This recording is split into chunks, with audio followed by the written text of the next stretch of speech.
Hey everybody, welcome back to Random Gleanings. I'm Jesse, he's Chris. Chris, what do you want to talk about? So I want to start with, electricity seems to be our big thing at the moment, but I want to talk about, does the S&P 500 represent the economy? That's the first thing. I was looking at this over the weekend, and we've been thinking a lot about what works in rising rate environments. We've seen the big print on inflation, worst inflation in 40 years. Is that going to continue, et cetera? So the notion of, hey, what works in a rising interest rate environment? I mean, we've talked about that in the past. But I started thinking about, does the S&P makeup really reflect the makeup of the economy? For example, so if you think about all of us, or most of us, we drive, right? Like we're going to drive to work. We're going to drive to drop off at dance. We're going to drive to, go somewhere, whatever. We're going to the beach, whatever. So if you think about that, like I would have to think that 95+% of us Americans are driving somewhere, right? So then, electric vehicles represent a pretty small amount of the population, which means we're using gas. Mm-hmm.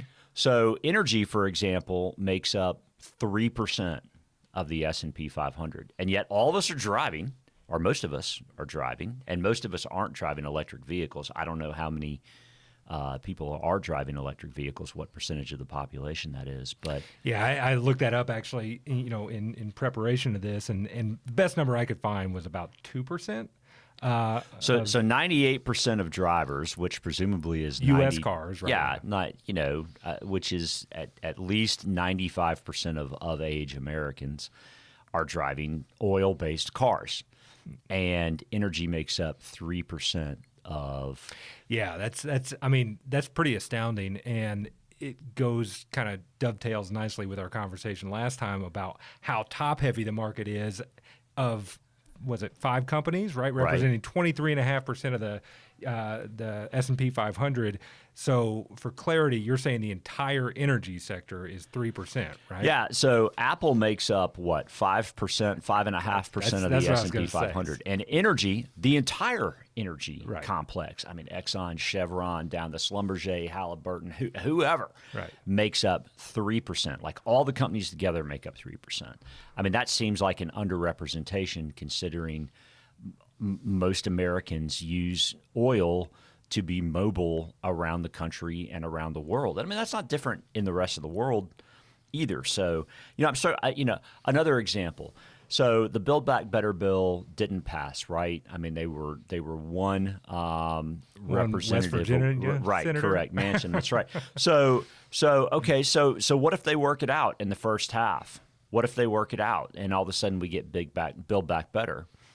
Our material stocks, I'm talking about like gravel stocks, like Vulcan Materials, gonna participate in the rebuilding of infrastructure in the United States? Yes, they would. I mean, there's no way they wouldn't. Do you know they make up 2% of the S&P 500? In fact, you can take material stocks, energy stocks, industrial stocks, which include anything from Dow Chemical to Honeywell to Sherwin-Williams Paint to, companies like that. I wouldn't call those sexy companies, right? I mean, that's not an app on your phone. To banks, for example, financial stocks. You can take those 4 sectors and add them together, and combined, they just make up the technology sector in the S&P. So I'm really wondering, does the S&P represent the economy? Yeah, I mean that's a big question that's hard to answer. Actually, obviously it shows you what value has been created by the silly apps on our phones, and obviously the projection at which people anticipate they'll be able to continue to print money, right?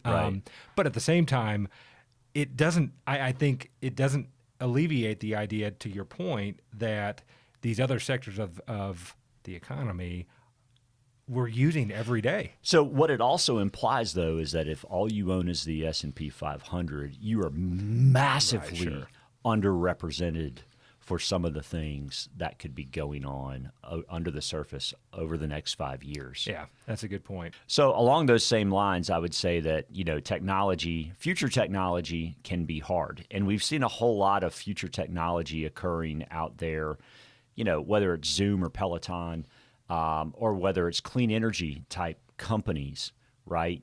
When we're trying to move a certain direction. I mean, you go back 20 years, right? You go back to Amazon. I mean, Amazon was in the late 90s, but a lot of their competitors, pets.com, egghead.com, et cetera, I mean, they don't exist anymore. And it's because, maybe they had a good idea, but they were ahead of their time, right? Mm-hmm. So the question is, what happens with clean energy over time, and how it works, and then the rest of the energy grid, and by that I mean electricity, not just oil, but so it's an interesting point you raise, and I came across a article in Barron's over the weekend.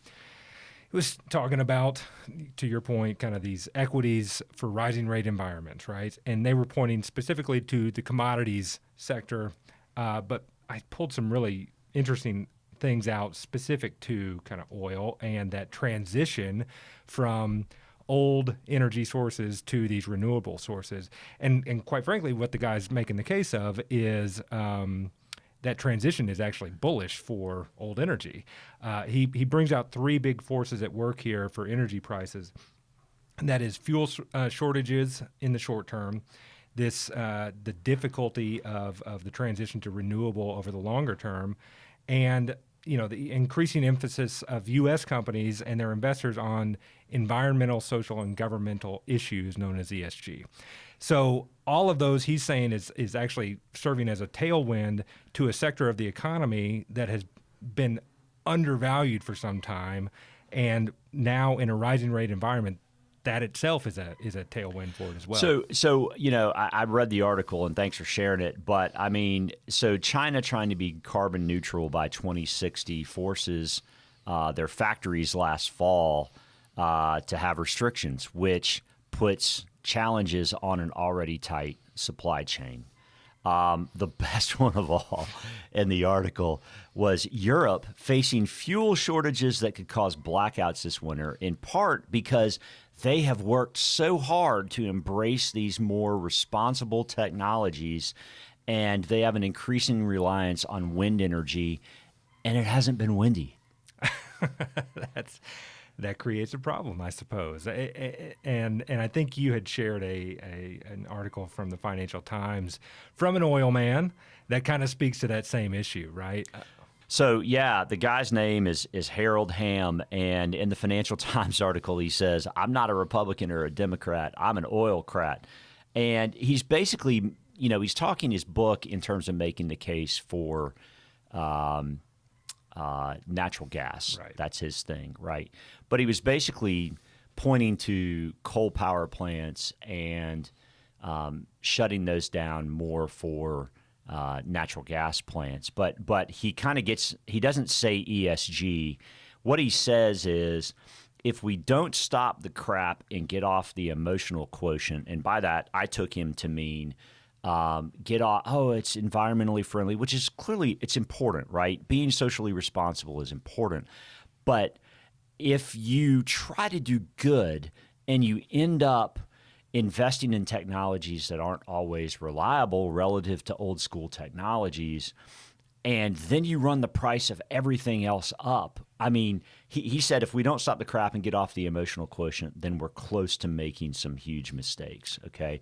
If we don't do something real quick and realize we got to turn around this emotional deal, then we're going to have issues, right? So I thought that was pretty fascinating, because now what you have is a situation where there's underinvestment in those spaces, and the demand's huge. Like you don't stop the demand for power. Like, everyone's got more gadgets now than they used to have. All those things take power. your car. It I takes think. power. I mean, I think that's. I read into it similar to you did, or how you did in ESG. I think it kind of goes into that whole cancel culture stuff and how sensitive people are to wanting to do the right thing and positioning themselves in this situation maybe too early before the technology has caught up the ability to service what it is that we need. So yeah, I thought that those were pretty interesting articles.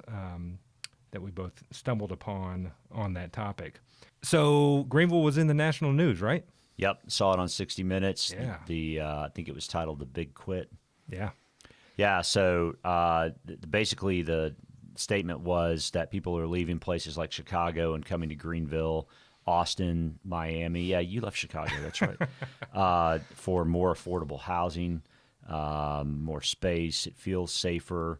Just want to try something new. I mean, and with great people like us, I would think that more people would want to come here for sure. It's warmer. That's good. It is. Although not this week. Yeah, So. it's been a little chilly.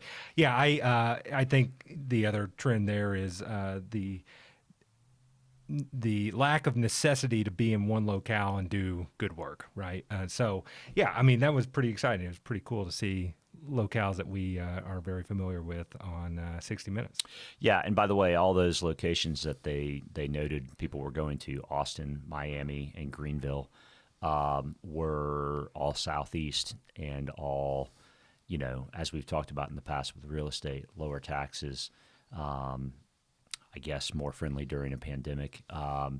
And we have natural resources. I think that's pretty interesting too. That's still one that just sticks in my mind, the notion of water in the southeast, or the southwest rather, what happens over the next 2 decades. So anyway. Something for us to glean on another time for sure. That's right. Yeah. Well, good. If you like what you saw today, go ahead and hit subscribe. And if you want to get a notification when we post, ring the bell. Thanks.